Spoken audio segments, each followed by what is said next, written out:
नमस्कार किसान भाइयों।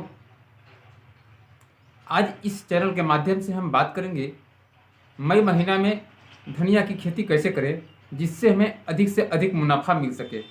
किसान भाइयों, आज इस वीडियो के माध्यम से हम बात करेंगे धनिया की फसल कब लगाएं, कैसे लगाएं तथा उसके लिए उपयुक्त मिट्टी कौन सा होता है और उसमें सिंचाई कितना करना होता है, बीज कौन सा लगाएं, किस प्रकार से लगाएं तथा खेत की तैयारी हम कैसे करें। खेत की तैयारी करते समय उसमें खाद उर्वरक कौन कौन डालें जिससे अधिक से अधिक और सुंदर उत्पादन मिल सके और अच्छा बाजार भाव मिल सके।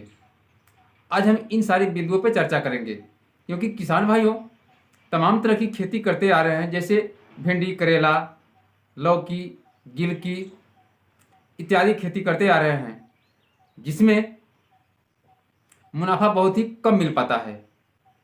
लेकिन आज जो हम फसल की बात करने वाले हैं वो ऐसी फसल है जो बहुत ही कम दिनों में यानी कि 20 से 25 दिन में, लगाने के 20 से 25 दिन में उत्पादन देना शुरू कर देता है, कटाई होना शुरू हो जाता है तथा 20-25 दिन में ही आप उससे पैसा लेना शुरू कर देते हैं। तो किसान भाइयों, इन सारी बातों को जानने से पहले यदि आप इस चैनल पर पहली बार आए हैं तो चैनल को सब्सक्राइब कर दें तथा लाइक कर दें, क्योंकि यही आपका लाइक तथा सब्सक्राइब हमारे लिए मोटिवेशन का काम करता है। तो किसान भाइयों, आप वीडियो को बीच से बिल्कुल स्किप ना करें। यदि आप पूरी जानकारी धनिया की लेना चाहते हैं तो हम बात करेंगे जस्ट कि इसका अधिक से अधिक उत्पादन लेने के लिए आप कौन कौन से तरकीब अपनावें, कौन कौन से शेड्यूल आपका अच्छा रहेगा जिससे आप अच्छा इनकम ले पाएंगे। उसमें कौन कौन से खाद डालें, सिंचाई कब करें और उसमें कौन कौन सी बीमारियां आती है, इन सारी बातों को जानकारी आज आपको इस वीडियो के माध्यम से मिलने वाली है। तो किसान भाइयों, चलिए अब हम शुरुआत करते हैं। अभी गर्मी का समय है और मई महीना आने वाला है, तो मई में आप धनिया की फसल लगा करके आप अच्छा उत्पादन ले सकते हैं और अच्छा प्रॉफिट उठा सकते हैं। अब हम इसकी मिट्टी की बात करें तो लगभग सभी प्रकार की मिट्टी में धनिया उगाया जा सकता है, जैसे बलुई मिट्टी, बलुई दोमट मिट्टी, चिकनी मिट्टी, काली मिट्टी। बस फर्क यही है, बलुई मिट्टी में पानी अधिक लगता है। तो गर्मी में धनिया लगाने के लिए आपके पास पानी की पर्याप्त सुविधा होना चाहिए, तभी आप धनिया की फसल उगा सकते हैं। ये रही किसान भाइयों मिट्टी की बात। अब हम बात करेंगे हाइब्रिड किस्म। हाइब्रिड किस्म कौन कौन से होती है उसकी अब हम बात करेंगे, या हम कौन सा बीज लगाएं जिससे हमें अच्छा उत्पादन मिल सके। तो किसान भाइयों, आप जहां रहते हैं आपके मार्केट में बीज भंडार जरूर होगा, तो आप वहां से अच्छी किस्म का बीज लें।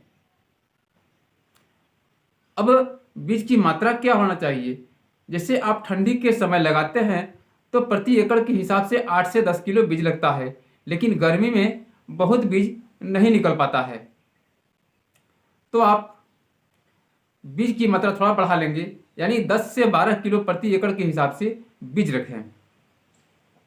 इसके बाद ही आप लगाने की या खरीदने की तैयारी करें। किसी विश्वसनीय दुकान से बीज को खरीद लें।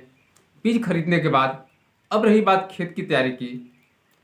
तो किसान भाइयों, खेत तैयारी करते समय सबसे पहले खेत को सिंचाई कर दें। सिंचाई करने के बाद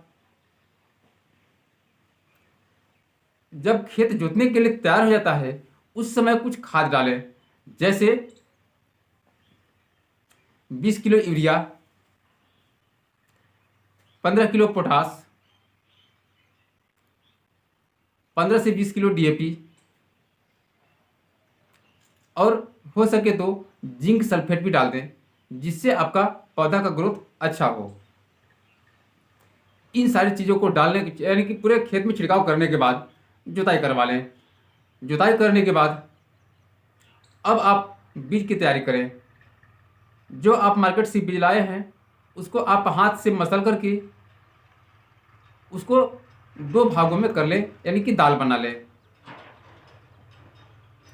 इसके बाद उस बीज को 12 से 14 घंटा के लिए पानी में भिगो दे। अब रही बात बीज को उपचारित करने के लिए, तो बीज उपचारित करने के लिए 60 ग्राम ट्राइकोडर्मा लें और उसमें उपचारित कर दें। उपचारित करने के बाद बीज को छाया में सुखा लें, यानी कि पूरा ड्राई, यानी कि पूरा सूखा हुआ नहीं होना चाहिए। अब आप किसान भाइयों, बीज लगाने के लिए आपका बीज तैयार है। अब खेत लगाने की, यानी कि बीज लगाने की 2 विधि है, एक क्यारी विधि और दूसरी बेड विधि। इसमें आपको जो सही लगे आप कर सकते हैं, परंतु जो आप बेड विधि से लगाते हैं जिसमें लाइन से लाइन की दूरी आप 30 सेंटीमीटर रखें और पौधा से पौधा की दूरी 15 सेंटीमीटर रखें। इससे आपको ये बेनिफिट होगा, बीज की मात्रा कम लगेगा और जो बीज लगाएंगे वो शानदार तरीका से ग्रोथ करेगा। अब अगली बारी आती है सिंचाई की। तो किसान भाइयों, सिंचाई करते समय आप ये ध्यान रखें कि खेत में ज़्यादा पानी का जमाव ना हो। उतना ही पानी लगाएं जिससे आपका फसल को नमी मिल जाए और खेत में दरार न खुले, यानी कि खेत की मिट्टी न फटे। इस हिसाब से आप सिंचाई करें, चाहे मिट्टी कोई भी हो, उसको मात्र नमी की आवश्यकता है। जब 15 से 20 दिन की आपका जब पौधा होता है तो उस समय आप हल्की यूरिया साथ में एंजाइम मिला करके पूरे फसल में छिड़काव कर दें, जिससे आपका पौधा तेजी से ग्रोथ हो।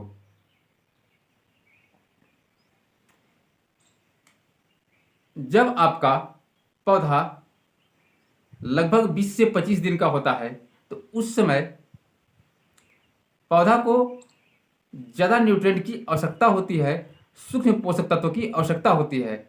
उस समय हल्की यूरिया के साथ सूक्ष्म पोषक तत्व साथ में बोरान मिला करके पूरे फसल में छिड़काव कर दें, जिससे आपका जो धनिया की पौधा लगा हुआ है वो चमकदार हो तथा उसका पत्ता आकर्षक हो, जिससे आपको अच्छा बाजार मूल्य मिल सके। तो किसान भाइयों, ये रही फसल की शेड्यूल। अब बारी आती है कटाई की। तो जब आपका पौधा 15 से 20 सेंटीमीटर का होता है तब आप इसका कटाई कर सकते हैं।